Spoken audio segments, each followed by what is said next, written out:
நம்ம இன்றைக்கி எங்கே வந்திருக்கோம்னு பார்த்தீங்கன்னா மால் ஆஃப் ஏஷியா. இது பெங்களூரில் இருக்குது. நம்ம சென்னையிலே எல்லா மாலையும் சுற்றி பார்த்ததே கிடையாது. பட் ஆனால் பெங்களூரில் இருக்கிற மாலில் வந்து புதுசாக திறந்துருக்காங்கனாங்களா, சரி ஓகே போய் பார்ப்போமேன்றதுனால போயிருந்தோம். செம்ம சூப்பராக இருந்தது மக்களே. அதாவது மால் ஆஃப் ஏஷியானா ஏஷியாலே பெரிய மால்னு கேள்விப்பட்டேன். பட் ஆனால் அதுதான் உண்மையான இன்ஃபர்மேஷனான்னு எனக்கு தெரியாது. பட் ஆனால் ரொம்ப பெருசாக இருந்தது. பசங்களாம் பயங்கர ஜாலியாக என்ஜாய்மெண்ட் பண்ணி விளையாடிட்டு இருந்தாங்க. அப்புறம் ஹால்லாம் இந்த மாதிரி பெருசாக இருந்ததுங்க. ஒவ்வொரு இடமும் ஒவ்வொரு வித்தியாசமாக, இது என்ன ஸ்ட்ரக்சர் என்ன ஷேப்னே தெரியல. அந்தளவுக்கு உள்ளே போயிட்டு வந்துட்டு இருந்தோம்.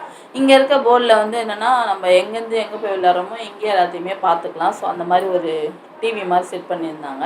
என்னென்ன கேம்ஸ் இருக்குது, என்ன ஃபுட்டுலாம் இருக்குது அப்படின்றத அவங்களுக்கு கொடுத்துட்டாங்க. ஸோ ஒரு ஃப்ளோரில் நின்னாலுமே இந்த டிவிலாம் தெரிகிற மாதிரி வச்சுருந்தாங்க. அதுவுமே அமேசிங்காக இருந்தது. அப்புறம் வந்து இது வந்து ஃபர்னிச்சர் ஷாப், இதுவுமே சூப்பராக இருந்தது. பட் ஆனால் ஃபர்னிச்சர் ஷாப்புள்ள வீடியோ எடுக்கக்கூடாது.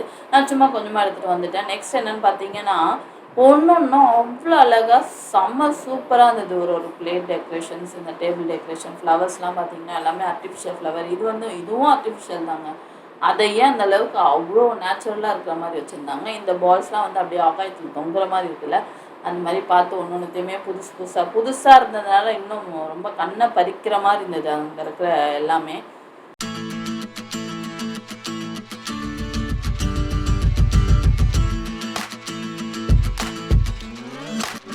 அப்புறம் என்ன, நம்ம இடம் தான் நம்ம குட்டீஸ்க்கு பிடிச்ச மிகவும் பிடிச்ச ஃபேவரட்டான இடம் என்ன, கேம்ஸ். ஸோ கேம்ஸ்குள்ளே வந்து முழுசாக காலில் ரீசார்ஜ் பண்ணிட்டோம். ஏன்னா நம்ம இங்கே எப்போயோ ஒரு வாட்டி தான் வரப்போகிறோம். அதனால் ஃபுல் கேமையும் விளையாட வச்சு கூப்பிட்டு போயிடலான்ட்டு எல்லா கேமையும் ஒரு வாட்டி விளையாட வச்சாச்சு. பயங்கர சூப்பராக இருந்தது. எல்லாமே புது மிஷின்றதுனால இன்னும் ரொம்ப பலன்னு இருந்த மாதிரி எனக்கு ஃபீல் ஆச்சு. அப்புறம் வந்து என்ன, பைக் ஓட்டினாங்க, கார் ஓட்டினாங்க அப்படின்ற மாதிரி ஒருத்தரை மாற்றி இந்த பைக்கை ஓட்டி பயங்கர ரேஸாக வச்சுருந்தாங்க. ஆஷிக் அதில் செகண்ட் ப்ளேஸ் வின் பண்ணால், ரேவந்த் வந்து ஃபஸ்ட் ப்ளேஸ் வின் பண்ணான்னு நினைக்கிறேன். என்னன்னு தெரியல. பட் ஆனால் 2 பேரும் வின் பண்ணாங்க. ரொம்ப சூப்பராக அந்த கேம்லாம் விளையாட்டுருந்தாங்க.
இது என்னடா புதுசாக இருக்குன்னு பார்த்தீங்களா, புதுசு இல்லைங்க, ரொம்ப பழசு தான். இந்த வந்து ஏதோ கேம்ஸு சொல்லுவாங்க இல்லையா, விஆர் கேம்ஸ், அந்த மாதிரி இது ஒரு கேம்.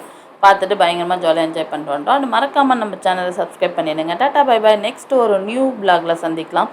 நம்ம சேனலில் கொஞ்சம் லைக் பண்ணி பார்த்தீங்கன்னா இன்னும் எங்களுக்கு ரொம்ப சந்தோஷமாக இருக்கும். ஸோ முடிஞ்ச அளவுக்கு லைக் பண்ணுங்கள் அண்ட் ஷேர் பண்ணுங்கள். மறக்காமல் நம்ம சேனலில் கமெண்ட் பண்ணுங்கள். Tata bye bye.